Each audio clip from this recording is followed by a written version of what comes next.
Previously. So the history of New Orleans, it all begins on May the 7th, 1718. That's when the city was founded by French colonists. So in just 2 months, we turned 300 years old. So the nuns who lived here were called the Ursuline nuns. They're named after St. Ursula, and some of them came to New Orleans from France in 1727, and they came in to act like the adults in the room.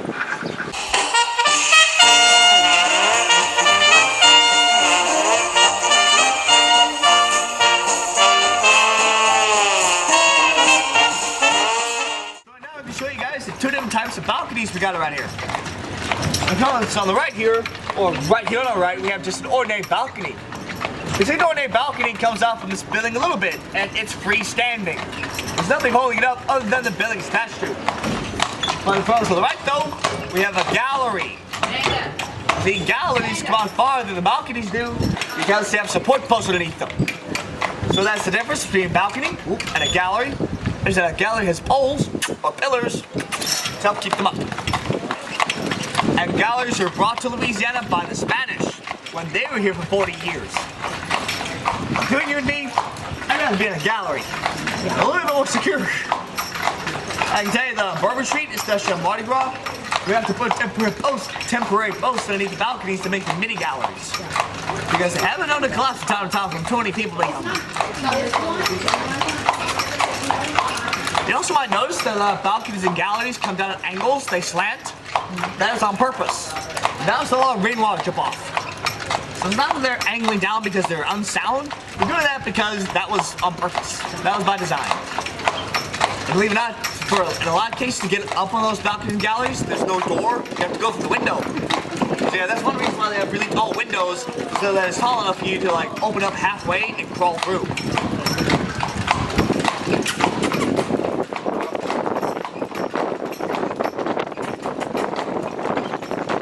On the left here, we have these magnificent magnolia trees on the inside of these walls. The magnolia flower that it makes is state flower of Louisiana, as well as Mississippi. And a lot of people consider magnolia trees to be living fossils, because look at a fossil of a magnolia tree from 20 million years ago, and they're identical to the magnolias we have today. There's some fossils of magnolias date back 90 million years ago, to the days of the dinosaurs. Yeah, dinosaurs ate magnolias, which I find pretty awesome. Because ever since I was a little boy, I've been a big paleontology nerd. Like, how old are you, ma'am? 11? When I was half your age, I've been a big paleontology nerd. Like, by the time I was 5 years old, I could pronounce arcane dinosaur names like Parasaurolophus, Ankylosaurus, and Archaeopteryx. That even my adult parents had trouble with. So basically, I was born a nerd. Give me a break. Let's be listen to you, ladies. Nerdism is awesome. Speaking of all that, here on the right, we have an elementary school. Yeah, I'm not kidding. We actually have a kids' school here in the French Quarter, across street from a bar. Oh, wow. This particular school is called McDonough 15. It is named after an entrepreneur and philanthropist named John McDonough. John McDonough was a native of Baltimore, Maryland. But he spent the majority of his life here in New Orleans and made his fortune here as a shipping magnate. Basically made his money at a port. When John McDonough died both wifeless and childless in 1850, he sent enough money in his will for the city of New Orleans to make 32 schools.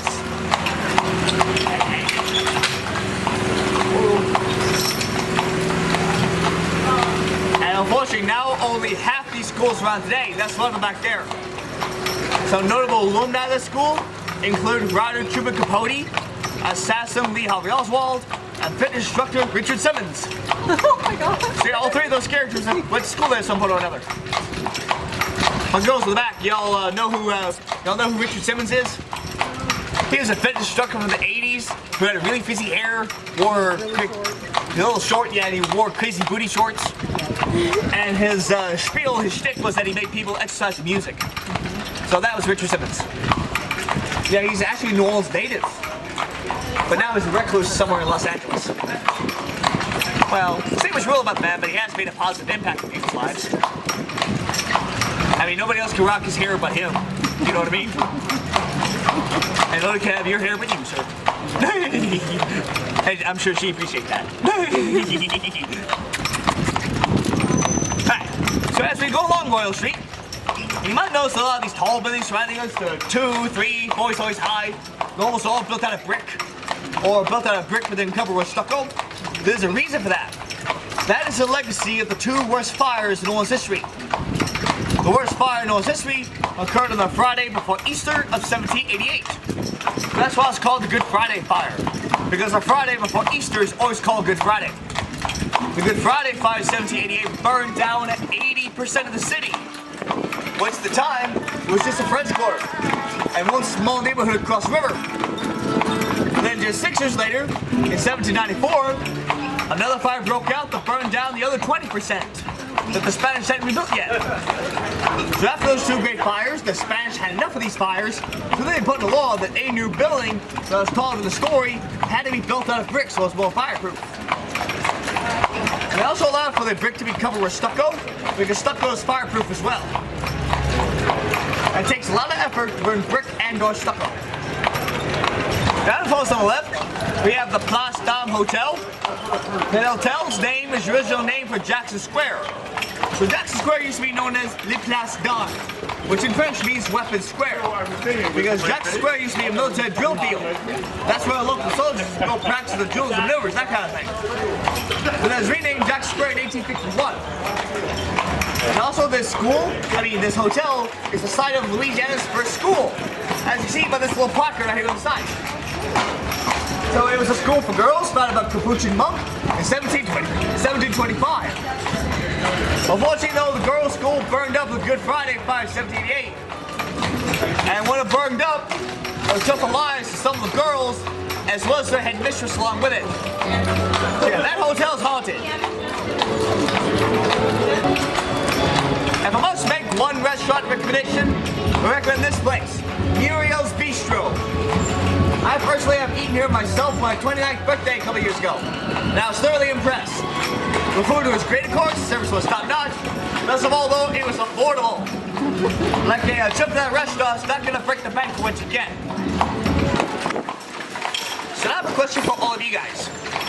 Have you all ever seen the word Creole before? C-R-E-O-L-E, Creole, or Criollo in Spanish. Here in Louisiana, or Creole, one of those two.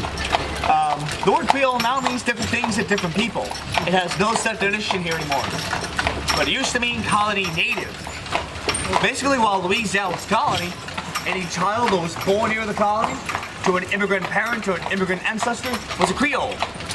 So here in Louisiana, we have French Creoles, we have Spanish Creoles, and we have African Creoles. So we have pure white Creoles and pure black Creoles and everything between. It meant more than your race. It superseded your race. Once Louisiana became an American territory in 1803, with the Louisiana Purchase, we were no longer a colony anymore, so after that, no many Creoles were born. But however, the descendants are still out today, and the one who then calls us Creole. Basically, in short, another word for Creole in English would be colonial, if that makes any sense at all. And it's also worth noting that Louisiana is not the only place in the world to have had Creoles. Any former French, Spanish, Portuguese, or Russian colony all had Creoles.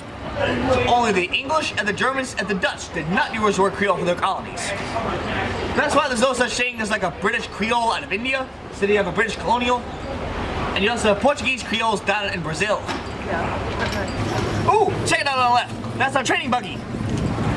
So yeah, so that's how we train mules. So yeah, that mule there, her name is Frida. Big Frida. So yeah. What's the matter? What's the matter? Oh yeah, them.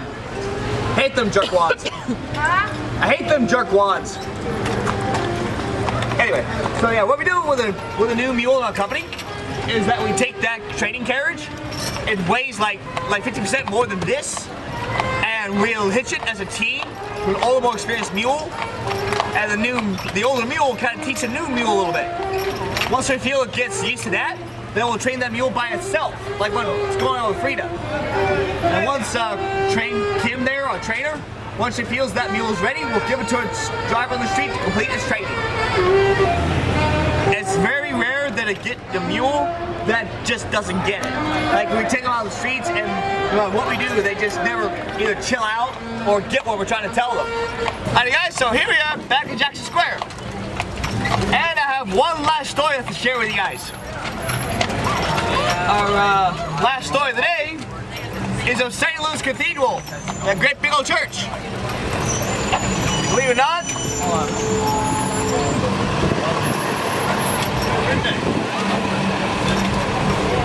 or not, St. Louis Cathedral is the longest running Catholic cathedral in the United States.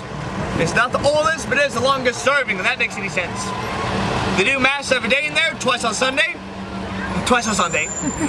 And it is free and open to the public until 5 in the afternoon. So you guys are more than welcome to go give that church a visit. It's gorgeous inside. And it's free. Free is good. Free is good. St. Louis Cathedral here is also the third church built on this site. The first church that was built there was blown away in a hurricane in 1722. The second church that was built there was burned in the Good Friday fire in 1788. So not such a good Friday after all. Excuse me. And finally, the third church that was built there in 1794 is kind of the same church still standing. I say kind of because the church as it looks now is from when it was remodeled and renovated, pretty much rebuilt in 1850. That's how the church has looked for the past 167 years, or 168 years now. That, folks, will conclude our tour. Just stay put in the carriage. Stay put in the carriage right now. We'll let you know it's safe to come out after seeing a mule. Before we do that, though, I have something to give you. So once again, my name was Jonathan. My partner up front, her name is Elizabeth. And if by some miracle you had fun today, then a kind review on TripAdvisor.com helps me a lot.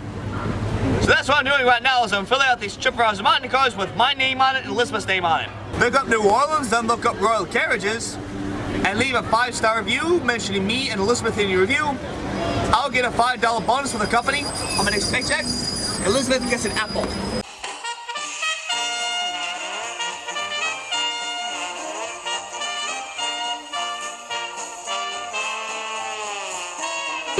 I did not realize that's shutting home in front of me.